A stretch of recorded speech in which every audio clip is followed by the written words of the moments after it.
All righty. 3, 2, and 1.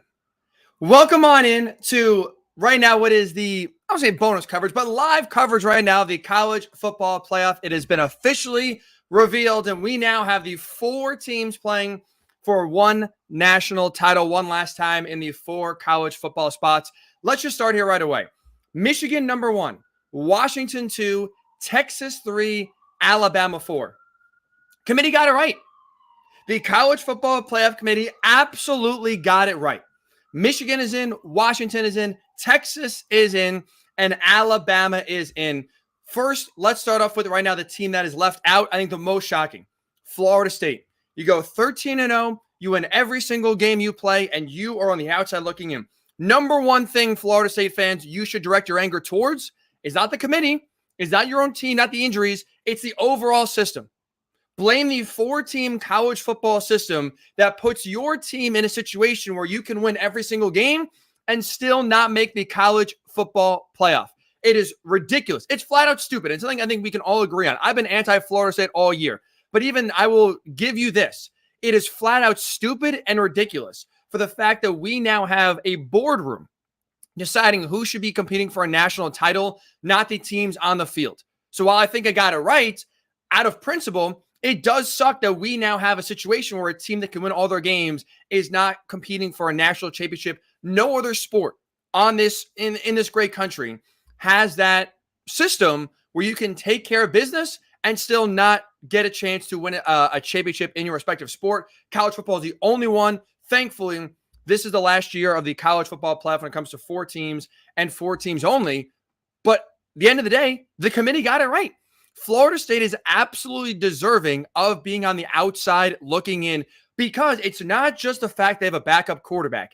It's the fact that they have not done what they had to do. They've not taken care of business. This is not just the fact of, oh, you had no quarterback, you have no chance. It's the fact that when Jordan Travis was healthy or left the entirety of the season, they were never one of the 4 best teams, nor were they ever one of the 4 most deserving teams. Because right now, when you look at Florida State, their best win is number 13 LSU. That is the worst win of any of the 7 teams eligible for the college football playoff, still fighting for one of the 4 spots. They have the weakest and worst win of any of the teams available. That's number 1. Number 2, they have the worst strength of schedule of any team eligible for the college football playoff here, one of the 7 teams. They are 55th in terms of strength of schedule, lower than everyone else, lower than Georgia, lower than Bama, lower than Texas, lower than Washington, Michigan, even Ohio State. So when you look at right now, when you're trying to break down these 7 teams, right, because Oregon is out now with 2 losses. You had 7 teams with 1 or 0 loss competing for 4 spots. Florida State had the worst best win of those 7. They had the weakest schedule of those 7. And they couldn't even take advantage of playing in that weak schedule. Look how many close calls they had. If you were truly a top 4 team in the country, you would beat Boston College by 20, not 2. If you were truly one of the best 4 teams in college football, you would beat Clemson on the road in a down Clemson year by 14, not needing overtime to escape by them. If you were truly one of the best 4 teams in the country, you beat Miami at home, who's playing a freshman quarterback. You beat it by more than a touchdown. If you were one of the best 4 teams in the country, you are not losing at home to North Alabama before Jordan Travis got hurt 13-0. You are not beating a bad Pitt team that got steamrolled by an average Notre Dame team the week before 58-7. You don't beat them 24-7. Hang around 10-7 at halftime. You take care of business. So when you look at Florida State, and why they are on the outside looking in and not competing for a college football playoff spot, it's because they had the weakest win of any of the 7 teams eligible. They had by far the weakest schedule of the 7 teams still eligible for the college football playoff. And despite having a weak schedule, they couldn't take care of business. Go back earlier this season, right before Michigan in the month of November played Penn State and Ohio State in a 3-week span. What were we saying about Michigan? They played no one. And we'd be right about that. But why was Michigan in every single rankings in October and November ahead of Florida State? Because while both teams played nobody, Michigan blew all those bad teams out every single week. What did Florida State do? Skate by. They didn't play well. They didn't leave any doubt. And so now the fact that we're talking about Florida State being on the outside looking in, it's not just the fact they lost Jordan Travis, right? It's part of it, but that's not the only reason. It's the fact that still we're talking about this Florida State team who, by the way, even to add another example, last week against Florida, rivalry game on the road, you could say, well, they had the backup quarterback, Ryan Tate Rodemaker. Guess what? Florida at 5-7 had their own backup quarterback making his first career start. So the quarterbacks were irrelevant, right? It was a wash with Florida State and Florida. In that game, though, the Seminoles were outgained by a 5-7 Florida team. Now, Florida State won the game, but again, you have to leave no doubt. That is where Florida State has fallen short all season long. They had an easy schedule, could not take care of business for weeks at a time. That is why right now they are sitting at number 5 and not one of the 4 teams in the college football playoff. My guy, JD, John Deal, listening, appreciate you, buddy, joining on in.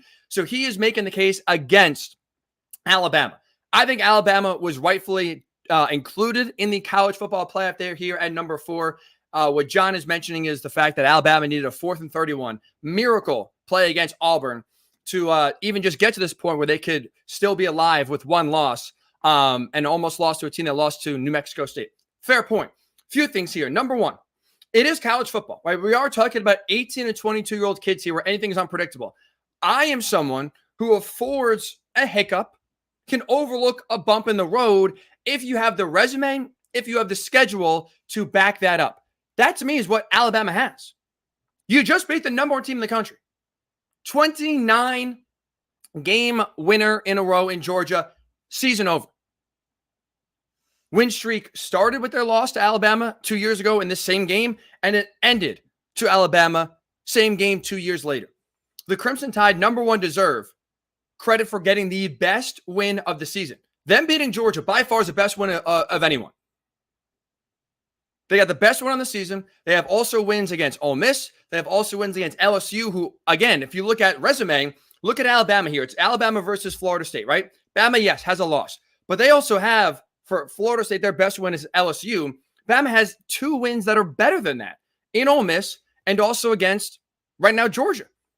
So they have 2 wins better than Florida State's best win. I will overlook a bad road performance against Auburn, and even earlier this season when Nick Saban trying to figure it out, a bad game against USF where they had like 3 different quarterbacks playing, couldn't figure it out. I will overlook that because they have the resume and they have the schedule to where you can have a bad game or two, but they also have some big-time wins to back it up. That, to me, is where Florida State falls short. They had the wins, they didn't have the resume, and they consistently played down to their opponents where you couldn't forgive that because, oh, they beat the number 5 team in the country. Oh, they beat the number 3 team in the country on the road. They didn't have that. So for Alabama, whose only loss of the year was at home, but it was to a team in the college football playoff in Texas, you deserve an opportunity where if you take down the number 1 team, you have top wins over Ole Miss, you have another win over LSU as well. I think they have done everything. They have taken care of business enough to be one of the 4 teams and vault ahead of Florida State to be here in the college football playoff. So Alabama, I think, to me, is absolutely deserving. Look, at this point, when you look at whether it's Georgia winning or Alabama winning, the SEC was getting in. It was not a doubt in my mind with how big of a game that was. The SEC was making it. They were going to get into the college football playoff here. So welcome. It is Ryan Hickey with you right here on YouTube, live on the tube. Appreciate you joining us right here, reacting live to the college football playoff rankings that are released. Number 1 is Michigan. Number 2 is Washington. Number 3 is Texas. Number 4 is Alabama. I think the committee got it right. My biggest takeaway is that the committee, it was a tough decision. I give the committee credit. I have hated the college football playoff committee each and every year because I don't think on a week-to-week basis they make any sense. They constantly contradict themselves. They use some metrics for some teams, ignore those same metrics for other teams. There's no consistency. There's no clear understanding of what they are thinking. And so I give them a lot of credit with all the disdain I have for them. I give them a lot of credit here because it is really tough. This was a tough decision no matter what. Are you going to leave the SEC out? Are you going to leave Texas out? Are you going to leave the 2-time defending champ Georgia out? Are you going to leave the undefeated Florida State out? no matter what decision they had, two teams feel like they were getting screwed. Two teams had a very strong case as to why they should have been included in the college football playoff. And I give the committee credit because you could say this: we've never had a Power 5 team that's been undefeated left out of the college football playoff. You're right about that. We've also never had a year ever in the 10-year format of the college football playoff where we had 7 deserving teams in the last weekend of the year.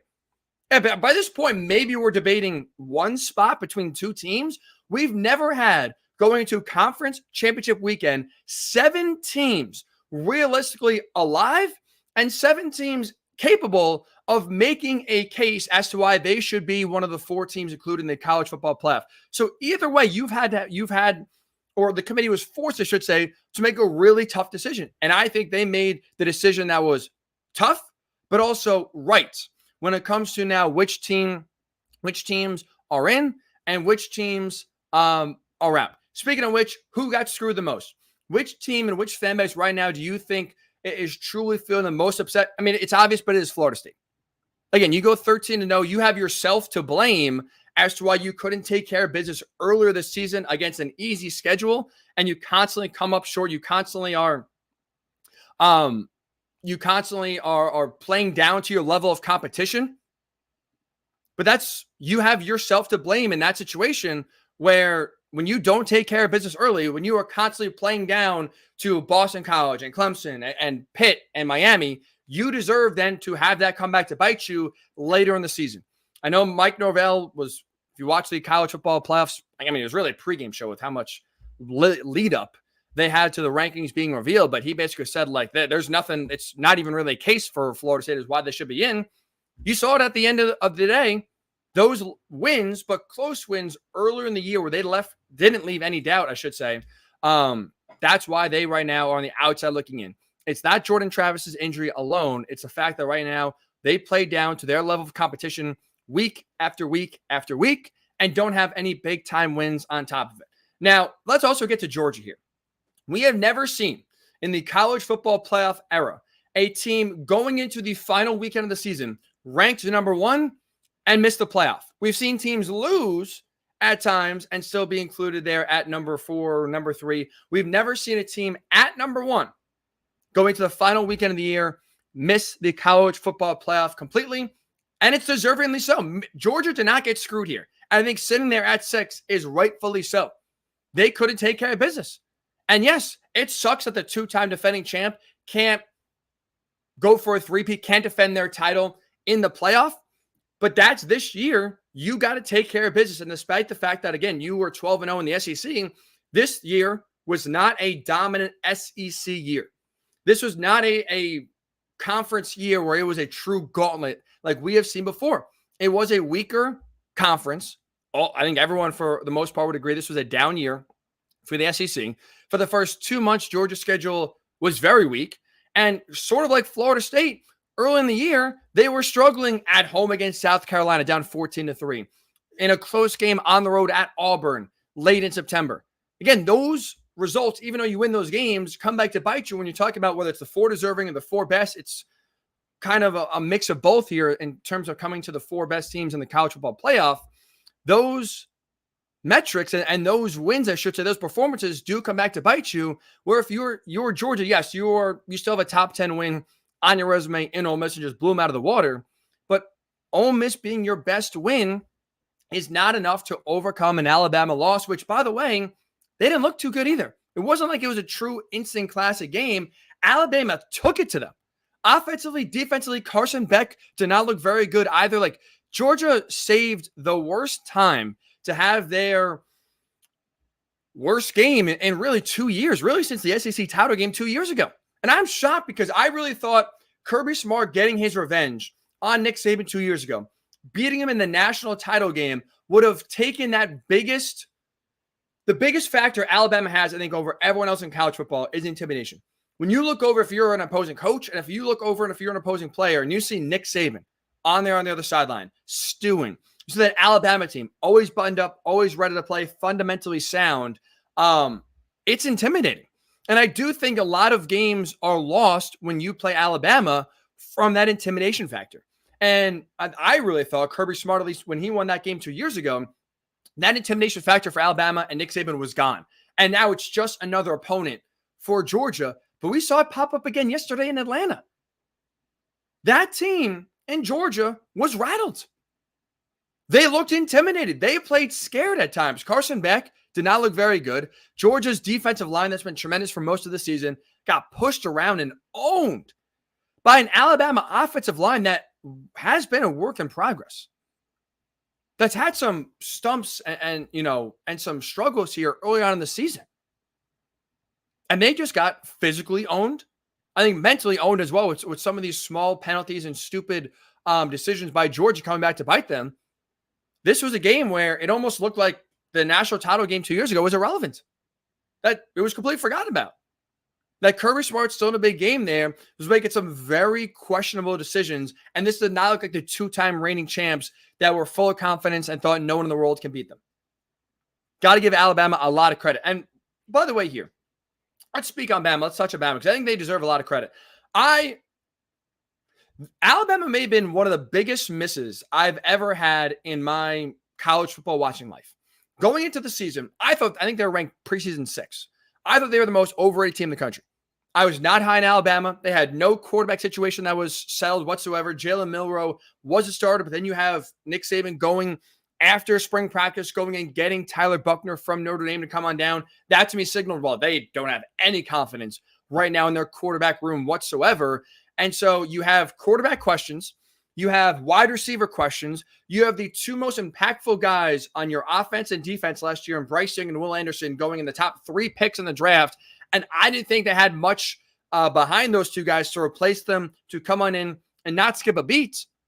And so I really thought Alabama was going to be the worst team Nick Saban had since 2007. I thought they would not even finish in the top 15 when it came to this weekend at the end of the year. Did not think they even had a prayer to be near the SEC title game or near the college football playoff. And Nick Saban deserves a lot of credit because early on in the year, a lot of what I thought, like a lot of my concerns came true in that Texas game where Alabama was beaten thoroughly on the offensive and defensive lines. Jalen Milroe was flat out bad in that game, made bad decisions, was inaccurate. You saw he got benched the next week against USF in part because I think there was a crisis of confidence in Alabama's program.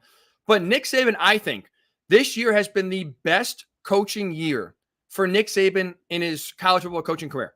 This is the best coaching job Nick Saban has ever done. I don't care if they don't win another game. If they get smoked by Michigan in the college football playoff semifinal, this has been the best coaching job Nick Saban has ever done in his career.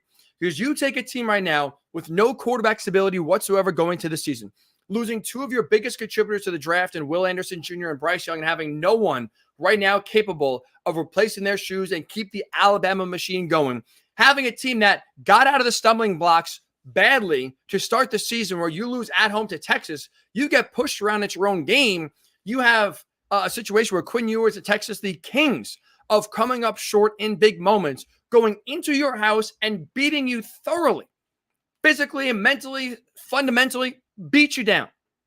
And for Alabama to be in crisis mode, to be in scramble mode right there, to pick up the pieces, to calmly put them back, to take care of Ole Miss, to beat LSU, to continue to get better and improve week after week after week.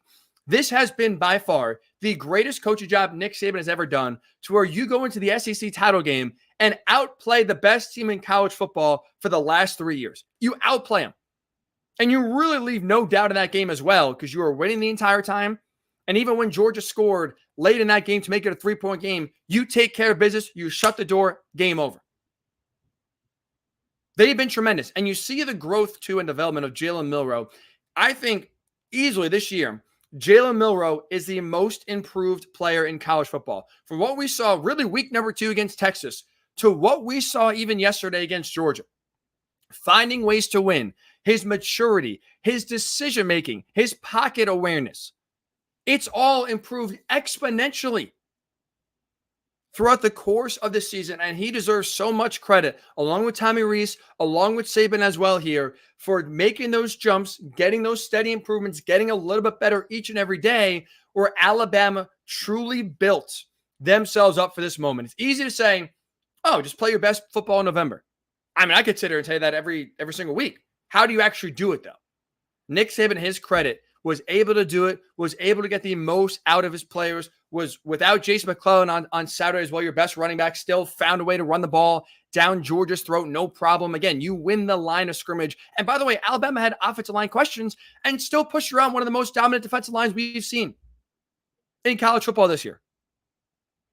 The best coaching job I have seen Nick Saban do was this year with Alabama, and they are absolutely deserving after their win over Alabama, after the win over Georgia, after the win at home over LSU, after the win at home over Ole Miss, with how they've improved and gotten better while also challenging themselves on the schedule. They are absolutely deserving of winning the college football, or deserving, I should say, of making the college football playoff. Okay, so lastly here, let's get some early predictions in. All right, we got the college football playoff. It's set. Actually, one quick thing. We're doing this on the fly. One other quick thing I want to mention, and that's this.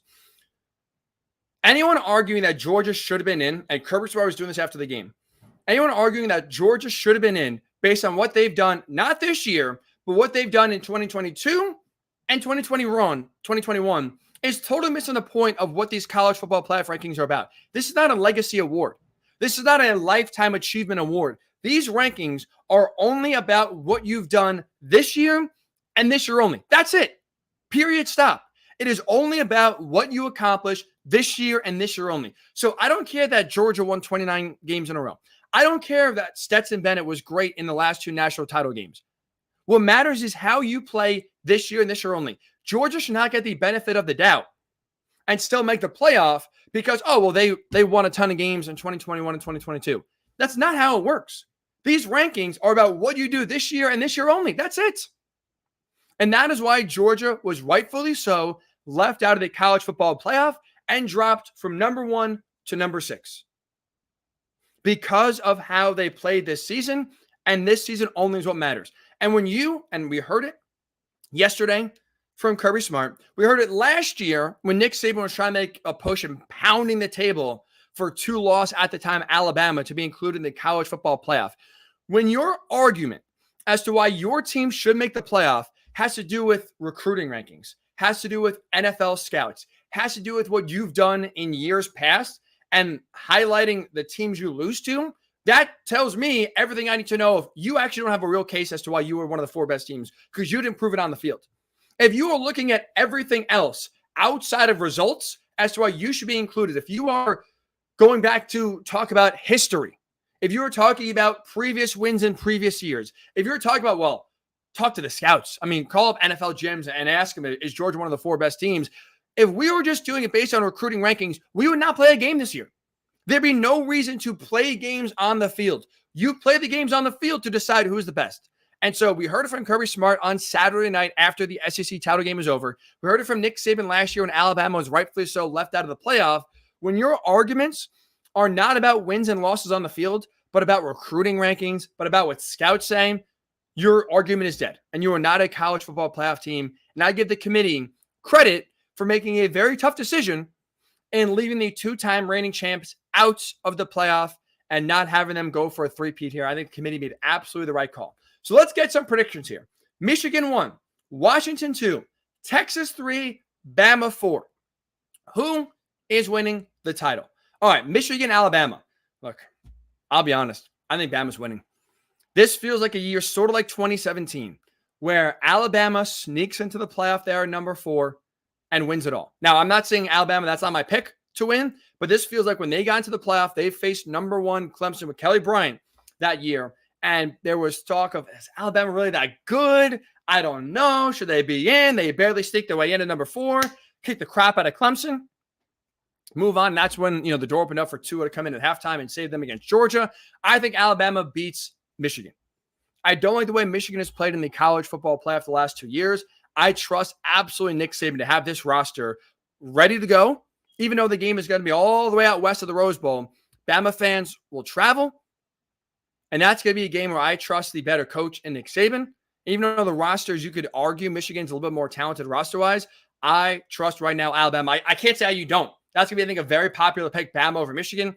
I'll get out ahead of the train, or I guess I'll join the bandwagon. I think Alabama is beating Michigan in the Rose Bowl January 1st. And I think Washington is beating Texas.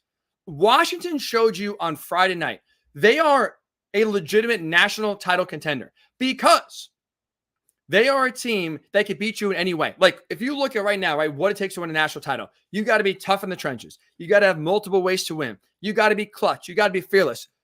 Washington checks those boxes.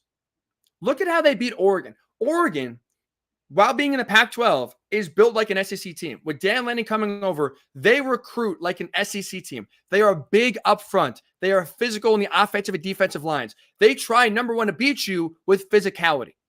That's their number one goal here. Sure, Bo Nix puts up great passing numbers, and they are insanely efficient offensively running the ball, but also passing the ball. But make no mistake about it, they're not a soft team. They beat you first and foremost with physicality. And Washington on Friday night beat them at their own game. Like, there's a label for a lot of the Pac-12 football of, soft, air raid, classic Pac-12 offense where they can throw the ball with great quarterbacks, great receivers, but they can't play man football. You know, when you come to the playoff, when you play at the SEC, this is man football here. Washington showed you on Friday night they could play man football. They dominated the line of scrimmage. They kept Michael Penix Jr. clean for most of the night. They ran the ball down Oregon's throat. They stuffed the run anytime Oregon, who's a top 25 team nationally, rushing the football, stuffed them anytime they tried to run the ball. They did a great job on the offensive and defensive lines to show you they are physical enough to win when it matters most. Also, helps that you have Michael Penix Jr. again, just an absolute assassin here. Throwing the ball all over the yard. You have playmakers at receiver 3 deep that all make some big-time plays that get open. They have shown you, by the way, in the last month with Dylan Johnson, they can run the ball. Really starting that USC game, which you want to say make jokes about USC's defense, fine. But really that USC game, it carried over against Oregon State. It carried over against Utah. And we saw it against Washington State, now especially against Oregon. They can run the ball when they want. Washington is not just an air raid team. They can absolutely pound the rock and run it down your throat. And defensively, we got to start giving Washington more credit here. Are they the best defense in the country? No. Are they the worst defense in the country? Absolutely not. Here's what Washington does very well defensively, and this is what matters when it comes to the college football playoff and why I think they're beating Georgia. They don't get a ton of stops, but they get the stops they need. They get the clutch stops each and every game. They'll give up some long drives. They'll give up some big touchdowns. But when you need a stop here with a game on the line, they have come through every time. Against USC, in a high-scoring game, they didn't get many stops. They got the stops. They took it to Oregon State in the rain, nonetheless, in Corvallis a few weeks ago. They make some clutch key stops when it matters. Did it against Oregon a few weeks ago. Did it against Oregon again on Friday night. Washington, I think, is beating Texas. They are going to the national championship, and we're looking at a Washington-Alabama college football playoff national title. Give me the Huskies. I got to do the Jameis Winston W's here. Give me Washington. I think Washington is going to win the national title. They are my pick here now that the college football playoff field is set for everything I just said. I think they have more offensive firepower, are more explosive right now than Alabama. And I think they can take advantage of Alabama defensively the way even Georgia could not. So give me right now the Washington Huskies as your 2023 national champions. Lastly here, appreciate all of you that have tuned in or watched on the replay here. It's going to be a really fun college football playoff semifinal day of action here on New Year's Day. The last thing I want to say is this. Don't let the door hit you where the good Lord split you to the 4-team college football playoff. This, thankfully, is the last year of the 4-team playoff because while I think the committee got it right in excluding a 13-0 Florida State, while I think the committee got it right in kicking a 12-1 Georgia team out of the college football playoff, while I think the committee got it right that even Ohio State, who did have a path, now they didn't get the breaks they needed, but didn't have a path for the college football playoff this year, I think it's absurd, ridiculous, and stupid that those 3 teams, Florida State, Georgia, and Ohio State, have no chance to compete for a national title this year. Like, you look at it, again, Florida State won every single game. Georgia lost 1 game as a 2-time defending champs, and Ohio State, 2 top 20 victories, one on the road, and their only loss of the season is by 6 points on the road to now the number one team in the country in Michigan. That's not a disqualifier as to why you can't compete for a national title. The fact that we have a boardroom right now deciding our national champion instead of having a play out on the field is stupid. It's flat out stupid, and I think awful for college football. So it's a great thing that starting next year, Florida State has a chance to win a national title. Georgia has a chance to go three-peat. Ohio State has a chance to win their first national title since 2014. Oregon has a chance where they've beaten everyone outside of Washington, has a chance to sneak on into the top 12 and still play their way to winning a national championship. Those teams are deserving of just competing to win a championship. And I'm glad that while they were not allowed to in this invitational for the college football playoff that is set at right now 4 teams, I'm glad next year we are moving to a 12-team system and having the national champion decided on the field. That's all. I think these teams deserve a chance. We may not have a different national champion. Like if we had a 12-team playoff, I'm probably still picking Washington to win that 12-team college football playoff. With that said, though, I don't think you need the champion itself to change with a bigger format. I just want an opportunity. I think just teams deserve an opportunity. If they can't beat some of the 4 best teams, fine, so be it. But at least we know on the field, instead of right now having a committee that, by the way, can't explain why they make some decisions, why they prefer certain teams over others. I mean, I've not heard Boo Corrigan today, and I'm glad I did not because, well, I think he made the right decision. Not just him, but the playoff committee making the right decision in Michigan, Washington, Texas, Bama in that order. I'm also glad for the fact that I don't have to hear him just because I'm sure whatever explanation he has is going to be rambling, is not going to make any sense, is going to leave you in a state of confusion and frustration. So thankfully now the power is leaving the college football playoff committee's hands and going back to where it should be, the teams on the field. So that'll do it. Appreciate everyone who tuned in. It's been a lot of fun here, taking you and kind of going through this college football season, reacting to the rankings every single week. I'm so fired up here for the college football playoff to kick off in about a month or so, roughly. So appreciate you tuned in. It's going to be a hell of a month. Washington, though, is your conference champion. I'll leave with this, or your national champion. The committee got it right. Michigan 1, Washington 2, Texas 3, Bama 4. They got it right. Washington is going to be your champion.